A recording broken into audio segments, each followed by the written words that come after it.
NFL players, quarterbacks, whoever. If you go to the wrong team, like, I don't know. Yeah, if you go to the Jets, you go to the Browns. Like, Zach Jaguars. Wilson might have been bad no matter where he went. Maybe not. I guess that was an okay situation. Like, they had a good defense. I don't know. But the Jets are the Jets. They're the Jets. You know what I mean? Yeah, they stink. Like, they will find a way to damage themselves. Like, that's the way the New York Jets operate. And they haven't made the playoffs in, 14 years? Yeah. Like Buffalo, like you. Yeah, the Sabres, unfortunately, if you get drafted by them, you're like, oh, really? And then, like, look at what's happened to some of the guys who've left there, and they go on. It's like, oh, he is good. Yeah, but you gotta get out. You gotta get out, and you gotta keep like your willpower alive, man. Yeah. It's tough. It must be hard. Yeah, losing like all the time. Well, and that's what I worry about with Bedard. You know, I worry like, what if it's another horrendous season? Where's his head gonna be at? And at what point does he have the right to start putting pressure on the team to start doing something? He can sign an extension, I think, right now. Yeah, I guess he could, yeah. And it's like, maybe you just kind of play it out and be like, I'm going to see what's happening here. But don't you think the team has to be thinking that a little bit too? I would be terrified if he left, wouldn't you? It's not about him leaving. It's about what's he making. Like through 2 years, I don't know he's been good. He's been very good at times. But I'm just thinking, like, we have Steve coming up. I'm thinking, like, watching Mike Trout now. And it's like he's having like an okay year, and the Angels have been like a little better than expected. But like, still terrible. They're bad. His whole career is going to pass by, and but I think he's fine with it because he made all that money. He loves Southern California. Yeah, I don't. Like, yeah, but if he wanted out, he could have got out. Sure. Mike Trout chose, like Ohtani said, I'm out. Trout's a different beast. He doesn't want to leave. All right, joining us here on the Maple Toyota Hotline. Here's our TSN baseball insider, Steve Phillips. How you doing, Steve? Doing great, guys. Good to be with you. Yeah, great to be with you. Are you a home run derby guy, or was that for 30, 40 years ago? No, I like the home run derby, and I actually called it a few times with Chris Berman and Joe Morgan and back in the day, and so I actually enjoy it. I do. I like the show. I like seeing the players laugh and smile and celebrate each other's greatness, and I think the reaction of the players to the players is the part that I think is really so much fun to watch. Well, something I didn't foresee happening, and I don't think you did either when we were chatting during the winter months and even leading into the regular season here, was the Blue Jays would hit the break sitting atop the American League East, 55-41. If there's one particular reason for why they're in the position they're in, what would that reason be? Yeah, I think it's the depth of the lineup. They out of nowhere, you get Ernie Clement and Addison Barger and, Alejandro Kirk putting together an amazing offensive season. And, then Nathan Lucas comes up with hits and Springer a major bounce back season. I mean, I don't think any of those could necessarily have been anticipated. I mean, you hoped that they would all be better, but I think they've gotten even more production than I think they even anticipated right now. And, it's made up for the fact that Vladdy's not quite been his best. Okay, we dropped them. We're having a tough time here with Steve. It was late getting them, and we'll see if we can get them back.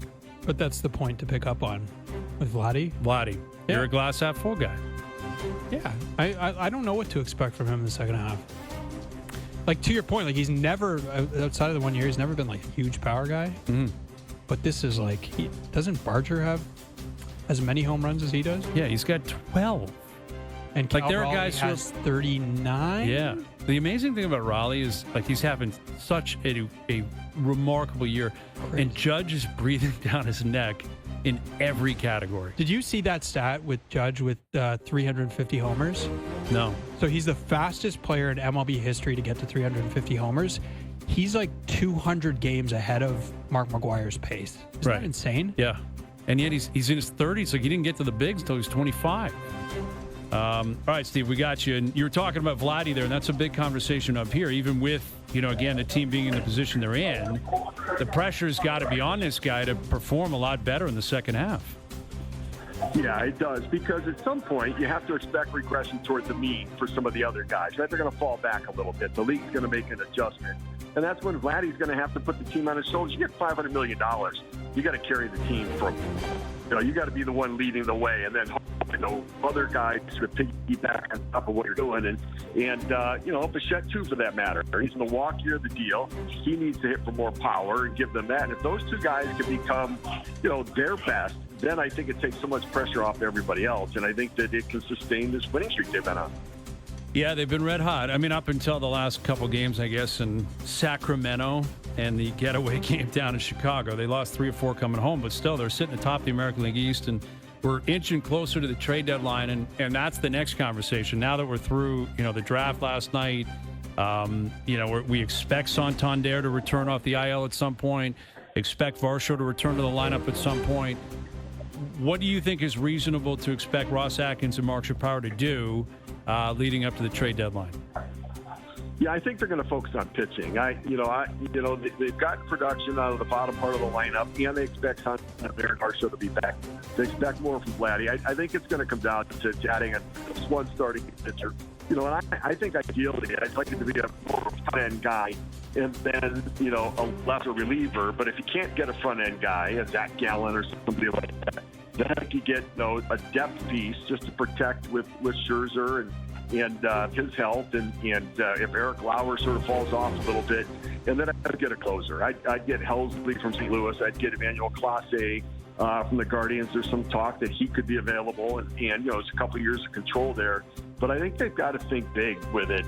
And, if they don't get end-of-the-game relievers, they think I'd get 2. I think they need some help from the left side in the pen.